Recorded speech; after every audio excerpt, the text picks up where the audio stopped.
अब वो अंदर जो राक्षस बैठा हुआ था ना, जो बार बार सिर उठा उठा कर कह रहा था कि कुछ नहीं होने वाला है, कुछ नहीं होने वाला है, कर्म प्रधान, कर्म प्रधान। अब वो राक्षस ज्यादा सिर उठा लिया। पंडित जी ने विचार किया, सामान तो कहीं से हम लाए नहीं, ये क्या बना रही पंडितानी जी। अंदर जाकर देखा तो कट्टा के कट्टा धांग लगे पड़े सामान, सामग्री के। सामग्री के। तो हमको इस बात की दुख नहीं, इतना पीड़ा के, लगने से कोई पीड़ा नहीं है। हमको हमारे उस मित्र की उस बात की बड़ा भारी दुख है, जो उसने मेरे से कहा क्या रखा है सत्संग में। क्षण भंगुर जीवन की कलिका, कल प्रात हुए पे खिली न खिली। मलयागिर की सुच शीतल मंद, सुगंध समीर चली न चली। कलिकाल कुठार लिए फिरता, तन नम्र पे चोट झिली न झिली। भजले हरि नाम हरि रसना, फिर अंत समय पे हिली न हिली। भजले हरि नाम हरि रसना, फिर अंत समय पे हिली न हिली। आप सभी भक्तों को मेरी राधे राधे। मैं प्रियाशरण पारसत एक बार पुनः स्वागत करता हूं आपके अपने चैनल संत महिमा में।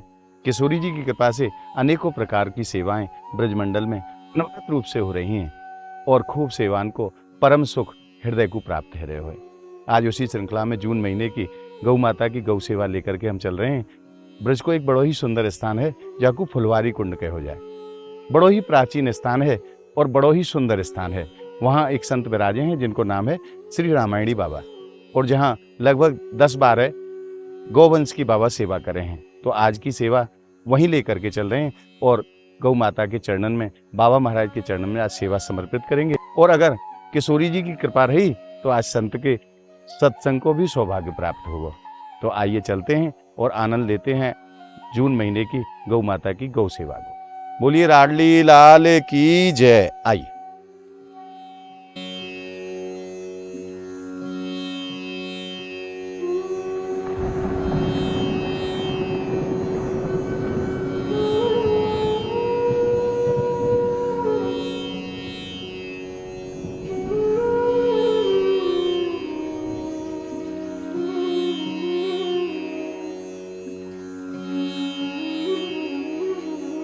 बोलिए लाडली लाल की जय।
और अब हम पहुंच गए हैं श्रीधाम नंदगांव के बड़े ही सुंदर स्थान पर, जाकू फुलवारी कुंड के हो जाए। आइए सेवा बाबा को समर्पित करते हैं, उसके बाद में फिर सेवा कमरे में रखवाएंगे। महाराज जी आपके चरणन में प्रणाम दास को। आज श्री जी ने अपनी गौ माता के लिए सेवा भेजी है बाबा बरसाने से, आप स्वीकार करेंगे तो बड़ी कृपा होगी। बहुत बढ़िया स्वीकार है, और ये तो भगवत कृपा और आप ब्रजवासियों के आशीर्वाद से और आपकी ही सेवा चल रही है अनवरत। और ये तो ठाकुर जी की लीला, मैं फ़ोन भी करने वाला था आपको, लेकिन पता नहीं क्या ऐसे ठाकुर जी की प्रेरणा हुई तो मैंने किया ही नहीं। और इतने में रंजीत ने बताया कि 2-4 दिन में सामग्री आने वाली। 2-3 दिन से बड़ो मन में एक अजीब सो भाव आ रहे हो मन की फुलवारी कुंड जानो है और पिछली महीना की सेवा तो दूसरी जगह हमने करी, अब यहाँ नहीं आ पाए, तो मुझे ऐसा लग रहा है मन की वहाँ गौ माता की सेवा खत्म है गई होगी। हाँ तो मन बार बार ये चीज आ रही ही, जी जी जी। तो आज श्री जी ने कृपा करी है और ये सेवा भिजवाइए बाबा। हाँ वो 2-4 पिछली बार की तरह 2-4 दिन की सेवा बचे हैं अभी। अब 2-4 दिन की रह गई है बस। 4 दिन में ही भी संपूर्ण होने वाली थी सेवा जब तक। चलो बाबा, आपका आगमन हो बड़ी प्रसन्नता हो, महारानी समय से पहले पहुंचवा दें। और ये सिलसिला ऐसे चलती रहे। जी।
गौ माता को जब पानी में घुल के नहीं गुड़ को पानी पिलाया जाए तो बड़ी शीतलता प्रदान करे शरीर को।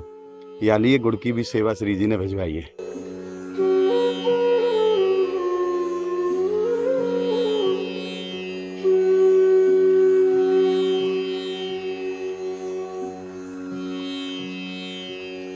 एक समय की बात है, पर्व आया दीपावली का। दीपावली के पर्व ऐसा होता हमारे यहाँ पर कि हर घर में कुछ मिष्टान्न बनता है। बच्चों को नए कपड़े भी दिए जाते हैं जी। इत्यादि, मतलब खुशनुमा माहौल होता है। पंडित जी के घर में चुवाई डंडा पेल रहा, कुछ नहीं है ही नहीं। पंडित तानी जी बोली कि दीपावली आ रही, कुछ तो सामग्री की व्यवस्था करो। सब गोविंद करेगा। और ऐसा करके वो चले जाते अपने स्कूल में, विद्यालय में ही रहते। दीपावली आ गई, एक दिन शेष बचा, एक रात्रि बची है शेष। कल दीपावली है, आज छोटी दीपावली है। कोई व्यवस्था नहीं, कहीं से कुछ आया नहीं। तो अगले दिन रात्रि भी व्यतीत हो गई, चिंता में तो थे ही, ठाकुर जी के स्मरण कर रहे थे, ठाकुर जी के भरोसा। अब ठाकुर जी के भक्तों की समस्या सामने क्या होती है कि जैसे उनके सामने विकट परिस्थिति आती है ना, तो भगत के जो नैया है ना डगमगाने लग जाती है जी। ना। एक बार तो अंदर के किसी कोने से आवाज आने लग जाती है कि पता नहीं ठाकुर जी करेंगे कि नहीं करेंगे, होगा कि नहीं होगा। तो ठाकुर जी बड़े कौतुकी हैं, फिर वो इसके भी आनंद भी लेते हैं भक्त के इस दुविधा के। खूब आनंद लें भक्तन से, ठीक है ना। तो क्या कहते हैं कि राम जी की इच्छा से पूरी रात्रि व्यतीत हो गई। सवेरे दिनचर्या से निवृत्त हुए आचार्य जी और गीता जी लेकर अपने अध्ययन करने के लिए बैठे। उसी श्लोक को पढ़े, बार बार पढ़े, विचार करें। 10 बज गया साहब, कुछ व्यवस्था नहीं। अब आचार्य जी के धैर्य ने जवाब दे दिया। अब वो अंदर जो राक्षस बैठा हुआ था ना, जो बार बार सिर उठा उठा कर कह रहा था कि कुछ नहीं होने वाला है, कुछ नहीं होने वाला है, कर्म प्रधान कर्म प्रधान।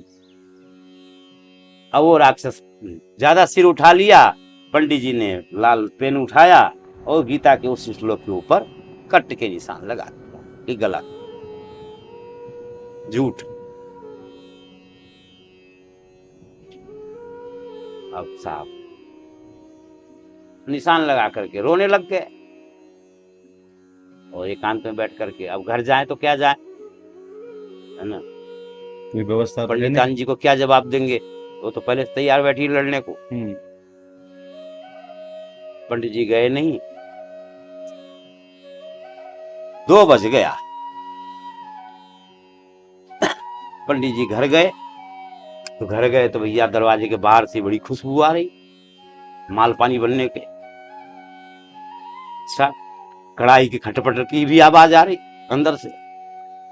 पंडित जी ने विचार किया सामान तो कहीं से हम लाए नहीं, ये क्या बना रही पंडितानी जी। अंदर जाकर देखा तो कट्टा के कट्टा धान लगे पड़े सामग्री के। और ये सब। पंडित जी बोले कि क्या हुआ, पंडितानी बात ही नहीं करे। अच्छा, अरे भगवान बताओ तो सही क्या बात है, अब तो तुम्हारे पास सामग्री भी आ गई, पता नहीं कहाँ से आया, बताओ तो सही हमको कहाँ से आया। सही बात है। पंडितानी जी एकदम से बोलो मत, क्या बात है बताओ। छोटे से बच्चा के ऊपर इतनी बड़ी जिम्मेदारी तुमने रख दी, और ऊपर से मारा भी। किसको मारा भाई, क्या बात है। अरे तुम तो मार कर भूल गए, वो बालक आया था, हैं, गठरी बांध करके ना, उसके साथ में 2-4 आदमी और थे, सामान लेकर के आए थे, वो खुद अपनी सिर पर लेकर के आया। उसके पूरे शरीर पर नीले नीले निशान पड़ रहे, पिटाई लगाने के।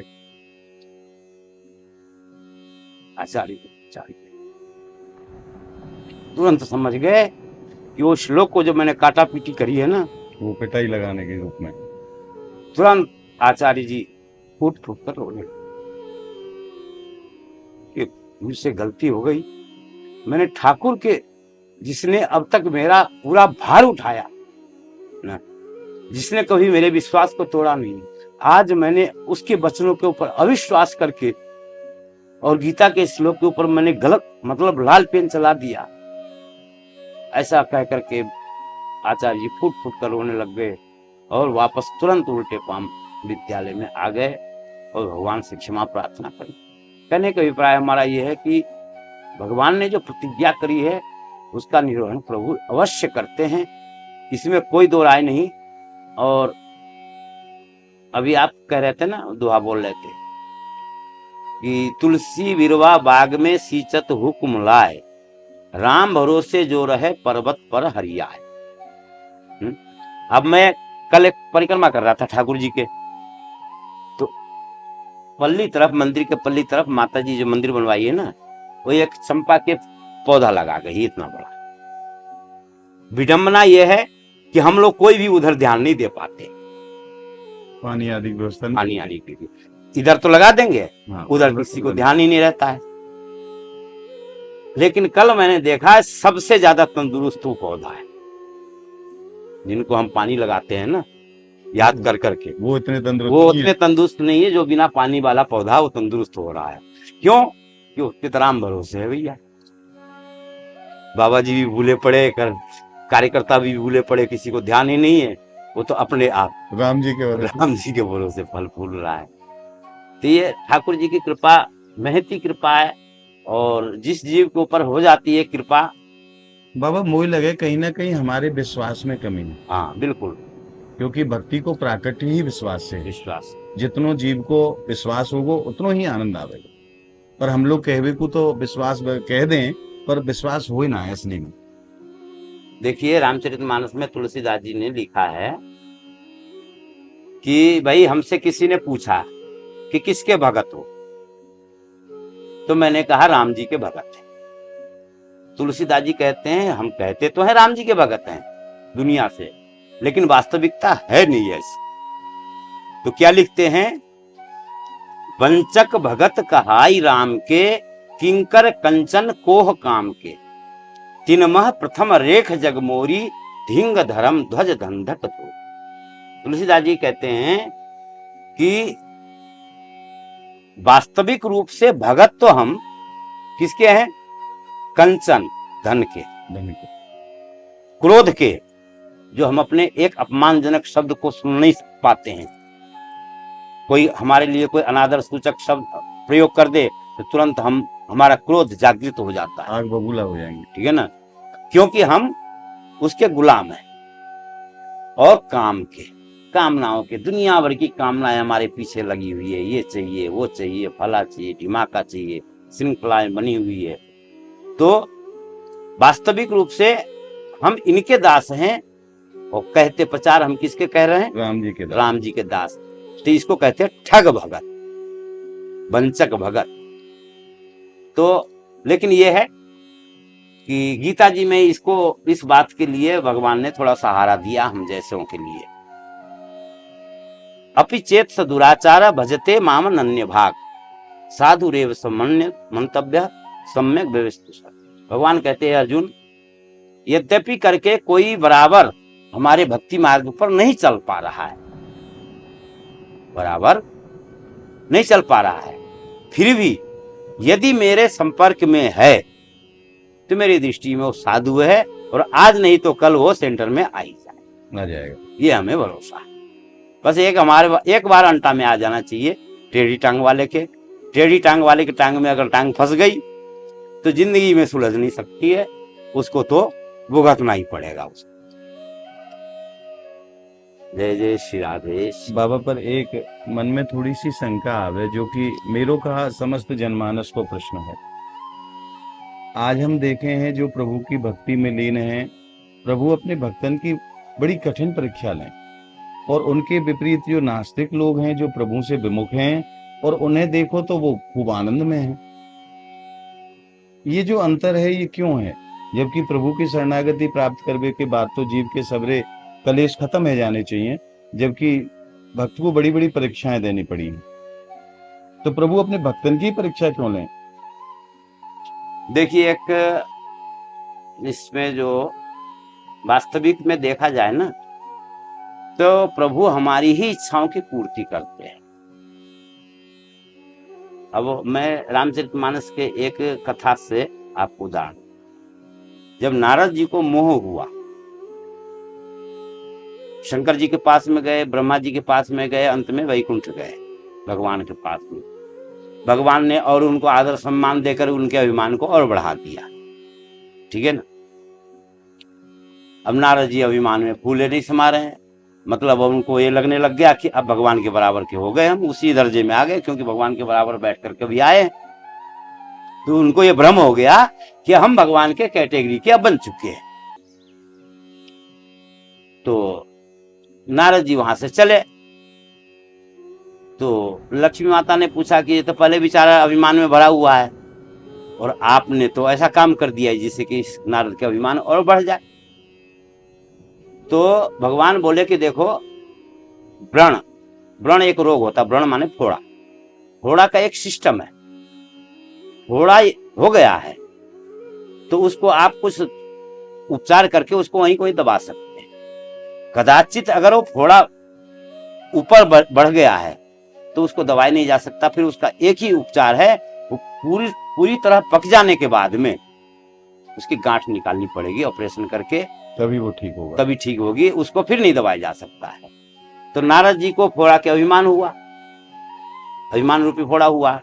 शंकर जी के पास में गए, शंकर जी ने गोली दी उपदेश की कि नारद, जिमी यह कथा सुनाये मोही, तिमी जनी हरि ही सुनाये हो कबू। ये जो आपने कामचरित मुझको सुनाया ना, भगवान से मत सुनाने। लेकिन नारद जी तो, यानी कि उस गोली को वैद्य जी ने जो गोली दिया उसको फेंक दिया। अब फोड़ा दबे कैसे? अभिमान के फोड़ा वो दबा नहीं, वो बढ़ता रहा।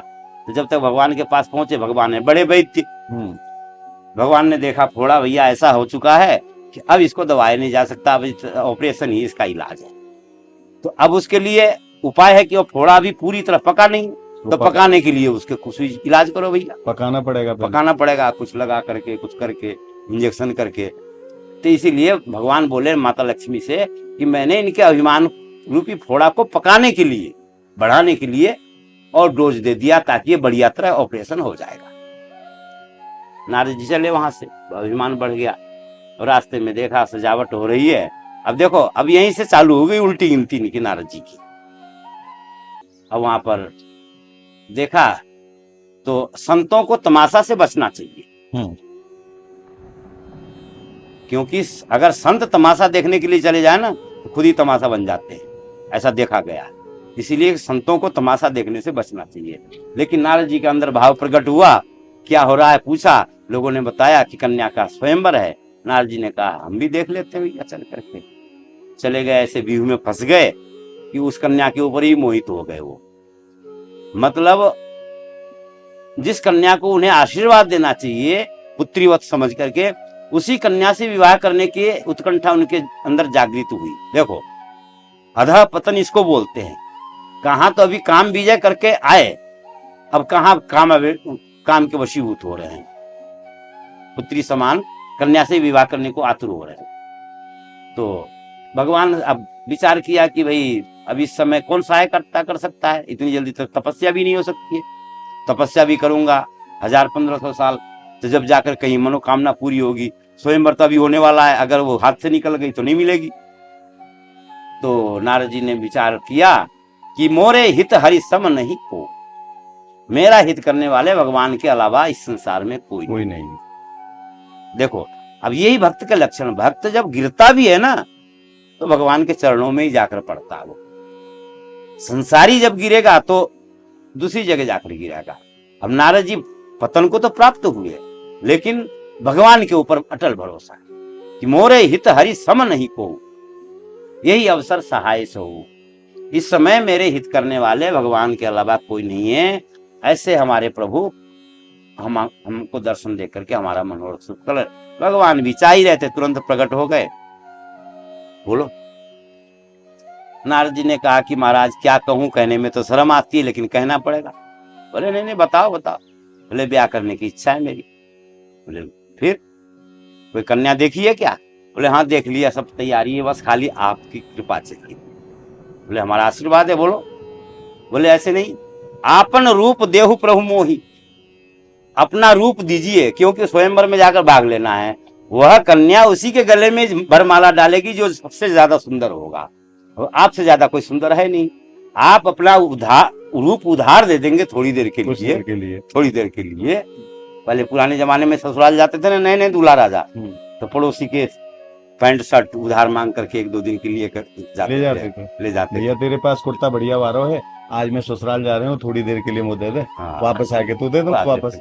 हाँ ऐसा हो बाबा। तो ऐसे होता था। ऐसे ही नारद जी भी ब्याह करने के लिए उधार रूप मांगे भगवान से। भगवान ने कहा अच्छा बस इतनी सी बात है, दे दिए। ले। नारद जी ने कहा कि प्रभु मेरा एक निवेदन है, जेहि विधि नाथ होई हित मोरा। देखो अब यहाँ पर पॉइंट की बात है, ये जितनी इतनी कथा हम सुनाए ना, जो आपने कहा नहीं, तो उसके ये उसमें उत्तर छिपा हुआ है। जेहि विधि नाथ होई हित मोरा, बेगी सो करो दास में थोड़ा। मेरा हित जिसमें हो वो कीजिए। यानी कि नारद जी कह रहे हैं मेरे कहने में मत चलो आप, जामे मेरी भलाई हो, मेरी भलाई जिसमें हो वो करो आप। भगवान को छूट मिल गई।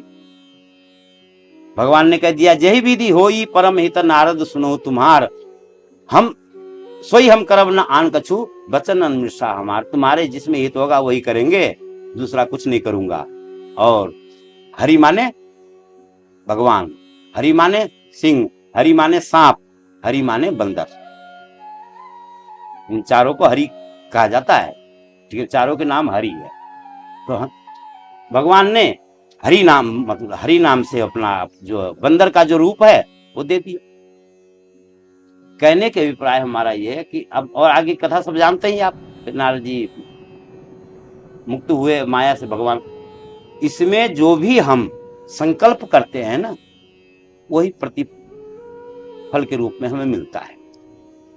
एक उदाहरण से, और सत्यनारायण की कथा आप सुनते हैं। सत्यनारायण की कथा में वो सेठ जो है सो जहाज को किनारे लगा करके ससुर जमाता दोनों बैठे हैं। उसी समय कुतूहलवश एक संत आ जाते हैं, साधु। साधु ने एक प्रश्न किया उनसे कि क्या है इसके अंदर, तुम्हारी नाव में क्या भरा हुआ है? क्या भरा हुआ? उसने क्या कहा कि इसमें कुछ नहीं महाराज, लता पता, लता पता, घास फूस, कोयले, ये सब भरा हुआ है। साधु ने और कुछ नहीं कहा, उसको शाप नहीं दिया। उसने कहा तुम्हारी बात सत्य हो जाए, तुम्हारा वचन सत्य हो जाए। और इतना कहते ही वो नाव तैरने लग गई ऊपर। इस संसार में क्या हो रहा है, बड़े बड़े करोड़पति को देख कहते हुए सुना हूं मैं, और सब अय्यासी करने के लिए तो उनके पास बहुत पैसा है, लेकिन जब भगवान के दरबार में जाएंगे ना, तो भगवान के दरबार में जाते ही गरीब बन जाएंगे। भगवान भी कहते हैं ठीक है बेटा, तू जब गरीब ही बन रहा है तू कह करके, तो ठीक है, तेरा सत्य हो जाए, तेरे वचन सत्य हो। क्योंकि वो साधु जो था कोई ऐसा साधारण साधु थोड़ी था, भगवान ही साधु रूप में आए थे, भगवान ही साधु, ठीक है ना। तो यहाँ पर जो लोग हमने देखे पंडित जी अपने आंखों से, बड़े बड़े करोड़पतियों को हमने सड़क पर आते हुए देखे हमने अपने आंखों के सामने, ठीक है ना। वहां पर बंसी लाल एक भगत था, 22 ट्रोला 18 चक्का, किसको कहते हैं? जिस आदमी के पास 22 ट्रोला हो, करोड़पति हो तो नहीं है। लेकिन एक समय ऐसा आया, मैंने उसको बिक्की के ऊपर मसाला बेचते हुए देखे हमने। 22 ट्रोला पता ही नहीं लगा कहां गया 22 ट्रोला। तो क्यों ऐसा? क्योंकि आदमी जब गलत संकल्प लेता है ना, तो उस गलत संकल्प के जो भोग है उसको भोगना पड़ता है। इसीलिए हमारे वेद में लिखा हुआ है शिव संकल्प मस्तु। आप कभी भी संकल्प करें, शिव कल्याणकारी संकल्प करें, अकल्याणकारी संकल्प कभी नहीं करें। बस में बैठे हैं, ट्रेन में बैठे हैं, संकल्प कर रहे हैं कहीं एक्सीडेंट ना हो जाए। क्यों भाई, आप बुरे विचार क्यों ला रहे हैं अपने मन के अंदर? कोई हमारे मिलने जुलने वाले हमारे स्वजन कहीं से यात्रा में आ रहे हैं, गाड़ी में बैठे हैं, हम जिनसे अधिक स्नेह करते हैं, और अधिक स्नेह की अधिकता होने के कारण फिर संकल्प होने लग जाता है, कुविचार आने लग जाते हैं, एक दुर्घटना न हो जाए, अमुक जगह घाटी पड़ती है, कहीं गिर न जाए। तो ये सब क्या है, इसके लिए हमारे शास्त्रों में वर्जित किया गया है कि ऐसे संकल्प विचार ही मतलब विचार लाने नहीं चाहिए। तो इस तरह से क्या है कि वास्तविक रूप से इस संसार में जो दुखी व्यक्ति है ना, हम तो रामचरितमानस के उस चौपाई के ऊपर ध्यान देते, काहू न को सुख दुख कर दाता, निज कृत कर्म भोग सब भ्राता, घूम फिर करके वहीं पर बात आ जाती है। बाबा पूर्व इतिहास की भी आप कथा उठा लो, ऐसे अनेकों उदाहरण हैं, अनेकों महापुरुषों की कथा है जिनमें बड़ी बड़ी कठिन परीक्षा से भक्तन को निकलना पड़े। मतलब मैं तो कहूँ कि जैसे हम लोग कपड़ा को निचोड़े हैं, भगवान ऐसे अपने भक्त को निचोड़ दें। या तो प्रभु ये देखना चाहे हैं मेरे अपने भाव के अनुसार कि ये भक्त कच्चो है कि पक्को है, यही बात। या तो ये देखना चाहे, यही बात। क्योंकि आज भी हम बाजार में कोई वस्तु लेने के लिए जाएं, 100, 200, 500 रुपए की कोई वस्तु खरीदें, वाकू खूब अच्छे से देखें, फिर यूं कर करके कहीं ऐसा ना हो गलती से भी कोई चीज गलत हम ले लें। तो प्रभु जब अपनी शरणागति जीव को प्रदान करेंगे तो पहले अच्छे से देखेंगे ना, कच्चो वारो है कि पक्को वारो। ये प्रश्न जो है ना, श्रीमद् भागवत के अंदर सूत जी से सौनक आदि ऋषियों ने भी किया है कि त्रिलोकीनाथ भगवान के जो उपासक होते हैं गरीब देखे गए हैं, निर्धन देखे गए हैं, जबकि ब्रह्मा जी के और भोलेनाथ के उपासक सब चकाचक हैं। तो इस विषय में सूत जी ने एक उपाख्यान दिया है, वृकासुर नामक दैत्य का। एक वृकासुर था, तो चूंकि भगवान शिव का नाम है, एक नाम है आशुतोष जी, आशु तुष्यते इति आशुतोष। आशु शीघ्रम, शीघ्र प्रसन्न होने वाले देवता को कहते हैं आशुतोष, वो है शिव जी। तो सूत जी कहते हैं कि देखो शिव जी शीघ्र तो प्रसन्न होते हैं, लेकिन उनका वरदान टिकाऊ नहीं होता है, ज्यादा दिन नहीं चलेगा। देख लो आप, शिव जी के जितने भी भक्त हैं सब मारे गए। बाणासुर एक बचा वो भगवान कृष्ण की कृपा से, नहीं तो उसको भी खत्म कर देते। तो ब्रह्मा जी के और शिव जी के भक्त जितने भी हुए हैं एकदम से केजरीवाल की तरह फूले फूले, और ऐसा सुपड़ा उनका साफ हुआ कि ढूंढे मिले नहीं, टॉर्च लेकर देखो तो आता ही पता नहीं। कहने का मतलब ये, तो फिर उस वृकासुर के चरित्र सुनाते हैं। देखो, एक वृकासुर नामक दैत्य था। उसने नारद जी से पूछा कि सबसे जल्दी प्रसन्न होने वाले देवता कौन है? ब्रह्मा विष्णु महेश में। नारद जी ने पट्टी पढ़ा दी उसको, शिव जी हैं। शिव जी को उसने तपस्या की, अब तपस्या की तो राम जी की इच्छा से शिव जी प्रसन्न हो गए, बोले वरदान मांगो। उसने मांग लिया। मैं भाई, बुरे विचार जिसके अंदर पहले से है तो प्रकट भी बुरा ही विचार होगा, है ना। और उसने तुरंत वरदान मांगा कि मैं जिसके सिर पर हाथ रखूं वो जलकर भस्म हो जाए। भोले भंडारी ये भी ध्यान दिए नहीं, इन्होंने ध्यान दिया नहीं कि दुष्परिणाम क्या हो सकता है इसका, कि भाई मैं जो वरदान देने जा रहा हूं इतना खतरनाक वरदान है। अब उन्होंने तथास्तु, अब तथास्तु कहते ही बात वो तो वहां पर हो गई, पत्थर की लकीर। अब उसने कहा कि महाराज हम तो प्रैक्टिकल करेंगे इसका, तुम्हारा वरदान सही है कि नहीं है। शिव जी ने कहा क्या मतलब? बोले मतलब यही है कि तुमने वरदान जो दिया है सही है कि नहीं है, चेक करेंगे हम आपके सिर पर हाथ रख करके। भोलेनाथ ने देखा कि मामला खराब है, भग लेने में फायदा है ना। तुरंत वहां से चकमा देकर उसको भग लिए, पीछे पीछे वृकासुर, आगे आगे भोलेनाथ ना। वो तो भगवान की गनीमत समझो, भगवान ब्रह्मचारी के रूप बना करके आए, भोलेनाथ की रक्षा करी और भस्मासुर को ठिकाने लगाया, है ना। तो सूत जी कहते हैं कि भोलेनाथ के जो भक्त होते हैं, भोलेनाथ जल्दी प्रसन्न होकर वरदान तो दे देते हैं लेकिन टिकाऊ नहीं होता। वो रावण को दिया, उसका सुपड़ा साफ हो गया। जिस जिसको दिया भोलेनाथ ने वरदान, अनेकों उदाहरण है, अनेकों उदाहरण है। और इधर भगवान विष्णु, प्रहलाद जी हैं, ध्रुव जी हैं, और भी बहुत सारे हैं, सबरी जी हैं, इनको इन्होंने जो वरदान दिया तो कैसे दिया है, इनके देखो पूरा तेल निकाल लिया इनका, है जैसे कोल्हू में गन्ना को पेलते हैं ना, ऐसे भक्त को निचोड़ दिया। अभी आप कह रहे थे ना कपड़ा निचोड़ते ऐसे जी। नरसिंह मेहता, ज्यादा दिन पुरानी बात नहीं, नई बात है। तो बाबा देखो, वो तो महापुरुष हैं, पर हम तो कलयुगी जीव हैं। आज थोड़ी सो भी जैसो भी प्रभु भक्ति बन पावे है वैसो करें, और पड़ोसी को देखें कि जाने जीवन पर्यंत ही सबको कष्ट दियो है और बड़े आनंद में है, तो वहां अपनी भी भक्ति डोल जाए। कि याते तो यही बढ़िया है, मैं सुबह 4 बजे उठ के नहीं 3 घंटा खराब करूं, प्रभु की सेवा करूं, उनकी भक्ति करूं, भजन करूं, माला भी करूं 2-4 जैसी भी है पामे, और ये सामने वालों सुबह से शाम तक दूसरे इनको कष्ट दे और कैसो आनंद में है, मैं फिर काय के लफड़े में पड़ रहे हूँ।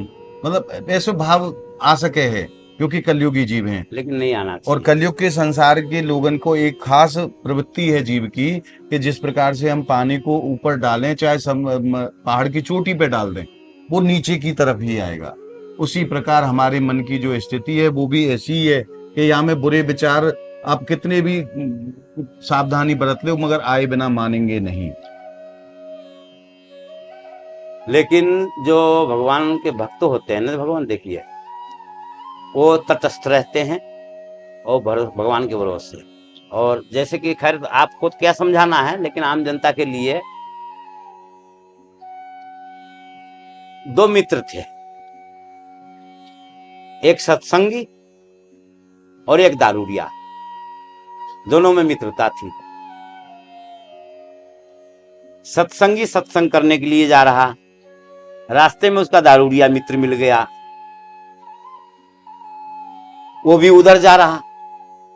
वो जा रहा ठेका में, ठेका पर जा रहा, वो जा रहा सत्संग में। आगे चलकर दोनों के रास्ता अलग होते, दोनों में घनिष्ठ मित्रता। अब वो दारूडिया उसको ताने मार रहा कि क्या रखा है, फालतू नींद खराब करेगा, लेना देना कुछ नहीं, चल अपने वहां ठेका पर पैक लगाएंगे और ये है वो है। नहीं नहीं, भगत बतलाते हुए जा रहे थे, आगे चलकर रास्ता अलग होता। उससे पहले ही भगत को ठोकर लगी, नाखून उखड़ गया, पैर के अंगूठा के खून बहने लग गया। दारूडिया ने कोई कपड़ा फपड़ा बांधा और बेचारा लंगड़ाता हुआ चलने लगा। और 4 कदम ही आगे बढ़ा होगा कि दारूडिया को एक चांदी के सिक्का मिल गया और उछल पड़ा। दारूडिया ने उसको ताने मारा, क्या फायदा तेरी भक्ति के, तू जा रहा सत्संग करने के लिए, ठोकर लग गए तेरे, खून निकल आया, मैं दारू पीने जा रहा हूँ ठेका पर, देख भगवान ने दिया हमको चांदी के सिक्का, उल्लू के पट्टा, चल। अभी भी नहीं समझ में आ रही तेरे क्या रखा है। भक्ति भाव में, सत्संग में उसको बड़ी बोरियत महसूस हुई, कोई जवाब नहीं बेचारे उसके पास में, क्योंकि प्रत्यक्ष जो घटना घट रही है, अब उस कथा कहानी से काम थोड़ी चलेगा। बड़ा बेचारा उदास हो गया, मन डामाडोल होने लग गया, भक्ति उसके हिलने लग गई। लेकिन कर्रा करके जी वहां से, जहां से रास्ता अलग हो रहा था, वो चला गया अपने सत्संग वाली जगह पर, वो चला गया अपने ठेके पर, जाकर बेचारा बैठ गया किनारे। दर्द तो हो ही रहा था उसको, सत्संग चल रहा था, बहुत देर हो गई। महात्मा जी ने उसको बुलाया अपने पास में, क्या बात है, कैसे उदास है? नहीं महाराज कुछ नहीं, कुछ नहीं। महात्मा ने कहा नहीं कोई ना कोई बात है, तू ऐसा तो रहता नहीं यहाँ पर सत्संग में भाई, खूब बढ़िया कीर्तन करता है रोज, आज तू ऐसा कैसे हो रहा है भाई, कोई क्या बात है? पैर में क्या हो गया तेरे? पट्टी बांध रखी? बोले कुछ नहीं महाराज, अभी आ रहे थे लग गई। नहीं बता, चल उधर ले गए बुला करके एकांत में, बोले बता क्या बात।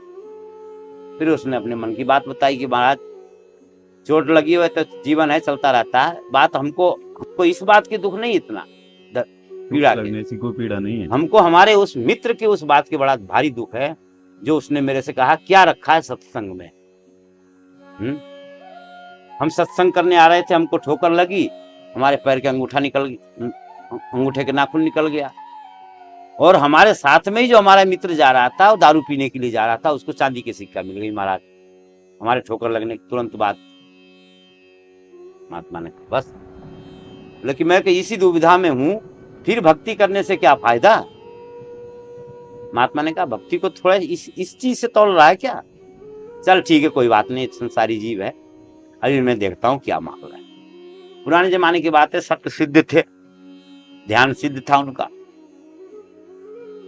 उन्होंने ध्यान किया, आंख बंद करके ध्यान लगाया और ध्यान लगा करके तुरंत पावर इकट्ठा किया, पावर इकट्ठा करके उसके मस्तक पर रखा हाथ, बोले आंख बंद कर, मेरे कहने से तो तू मानेगा नहीं ना, तू खुद देख। और उसको मस्तक पर हाथ रखे तो क्या देखा कि भाई वो जो दारूडिया था नहीं, उसके कहीं राज तिलक होने वाला था, राज तिलक होने वाला था। जिस मुहूर्त में राज तिलक होने वाला था, उस मुहूर्त में उसको चांदी के सिक्का मिला। राज तिलक तो हुआ नहीं, क्योंकि दारू पीता था, उसने सारे अपने संस्कार नष्ट कर लिए, अधिकार खो दिए राज तिलक के। अब वो एक सिक्का लायक बचा है, उसके प्रारब्ध पुण्य, वो मिल गया, लास्ट सिक्का, अंतिम फैसला हो गया। अब इसके बाद कुछ बचा ही नहीं है, बचा नहीं। दूसरी तरफ उसने देखा कि वो कहीं बाजार में गया हुआ है और किसी मुसीबत में फंस गया, और ऐसे संकट में फंस गया कि राजा ने घोषणा कर दी इसको फांसी दे दो, भगत को। और वो फांसी की सजा टल गई, और वो फांसी की सजा की जगह पर वो नाखून उखड़ करके उठा के और उसको उसमें वो विधान पूरा हो गया, विधान पूरा हो गया। महात्मा ने हाथ हटाए, तुरंत उसकी आंख खोली, बोले गुरुदेव क्षमा करना, समझ गया। यानी कि उसको जो चांदी के सिक्का मिला है ना, उस समय पर उसको राज तिलक होना चाहिए था, लेकिन उसने अपने प्रारब्ध को खराब करके राज सिंहासन को हटा करके एक चांदी की सिक्का मिलने लायक ही रख लिया अपना, उतना ही बचा था। हाँ, और हमारी जो फांसी होने वाली थी, सत्संग में आने के कारण, आप संतों के आशीर्वाद से हमारी फांसी टल गई, और जरा सी चोट लग करके वो विधान रफा दफा कर दिया भगवान ने। ये मैंने देखा उस दृश्य में। कहने का अभिप्राय है, देखिए, और ये बहुत पुराना प्रश्न है, भक्तों को कभी ये प्रश्न विचलित नहीं करता है, ठीक है ना। भक्तों को, भक्त तो क्या है कि देखिए, मैंने तो अपने महापुरुषों से यहाँ तक सुने हैं कि कष्ट को भी भगवान, भक्त जो होते हैं ना, भगवत प्रसाद मान करके ही स्वीकार करते हैं कष्ट को। जो मेरे रोने से तुझको आए हंसी, तो तुझको रो रो के नित नित हंसाया करूं। अगर मेरे रोने से ही आपको खुशी मिलती है, तो मैं नित्य आपको रो रो के रजाऊं। बिल्कुल बिल्कुल, यही भक्ति के लक्षण है। पर बाबा कलयुग में तो आप जाने ही हैं कि भक्तों कैसे हैं। कलयुगी भक्त तो कलयुगी भक्त ना, जरा सो जोर पड़ो तो भाव भक्ति सब खत्म हो जाए। अभी बंदर के लिए दर्शन के लिए जा रहे हैं, बड़ो मन में उमंग है, बिहारी जी जा रहे हैं महाराज। अब बड़ी कृपा है बिहारी जी की। और जैसे ही वह भीड़ में गए, गर्मी को आभास भयो, थोड़ो सो धक्का लगो, फिर मन में भाव, अरे कहाँ फंस गए है कि नहीं है, याते बढ़िया तो अपने घर में एसी में पड़े रहते, सब बेकार की बात है, मोबाइल पे ही दर्शन कर लेंगे। ऐसे भक्त हैं कलयुग में।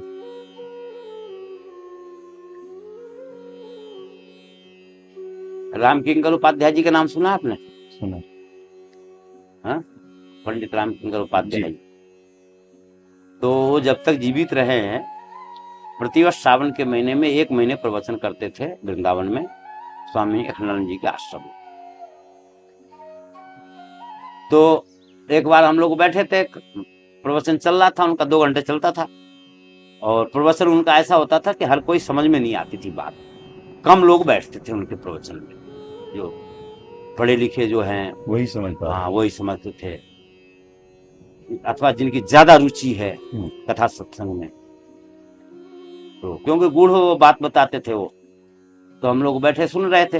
तो सावन के महीने में क्या होता है, वृंदावन में आश्रमों में कभी कभी तो एकदम ऐसी भीड़ आ जाएगी कि आश्रम में जगह ही नहीं मिलेगी खड़े होने की भी, और कभी कभी तो ऐसा सन्नाटा छाएगा कि आश्रम में कोई ढूंढे नहीं मिले।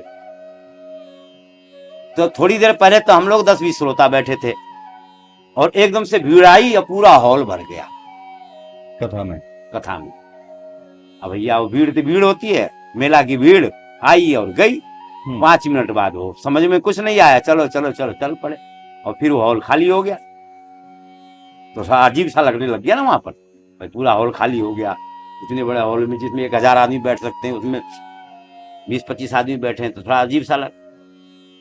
तो पंडित जी क्या बोले कि आप लोग चिंता ना करें, आप श्रोतागण चिंता ना करें, जब आंधी आती है ना तो कूड़ा कबाड़ा सब उड़ करके दूर दूर चले जाते हैं, ठोस आइटम ही रह जाता है वहां पर, बाकी हल्के फुल्के तो सब उड़ जाते हैं। आंधी के झोंके में सब उड़ गए, अब जो बच रहे हैं तो ठोस आइटम है, चिंता मत कीजिए। तो ये जो ठोस है तो ठोस ही होता है, ठोस कहीं नहीं जाएगा। बोलिए भक्तवत्सल भगवान की। आज बड़ी कृपा करी है बाबा, आपने बड़ी कृपा करी दास के ऊपर। और ऐसे समय पे श्री जी ने यहाँ भेजो है कि संत के श्री मुक्ति सत्संग भी प्राप्त हुए, उनके दर्शन भी मिले, और खूब आज परम आनंद है हृदय में। आपके चरणन में बार बार दास को प्रणाम। जय श्री राम। और आइए अब गौ माता के दर्शन करते हैं, क्योंकि गौ माता के दर्शन करने से जो परम सुख हृदय को मिलता है ना, वो तो अलौकिक है महाराज। आइए।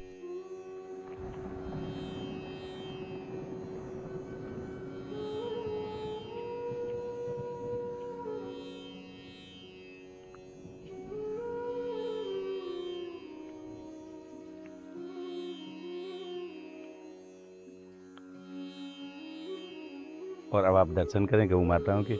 जंगल में पेड़ों की छांव में गौ माता बंधी हुई हैं, और इसी के साथ जून महीने की गौ माता की गौ सेवा यही विश्राम लेती है। आज परम आनंद हृदय को मिलो है, खूब बाबा महाराज को आशीर्वाद भी प्राप्त भयो है।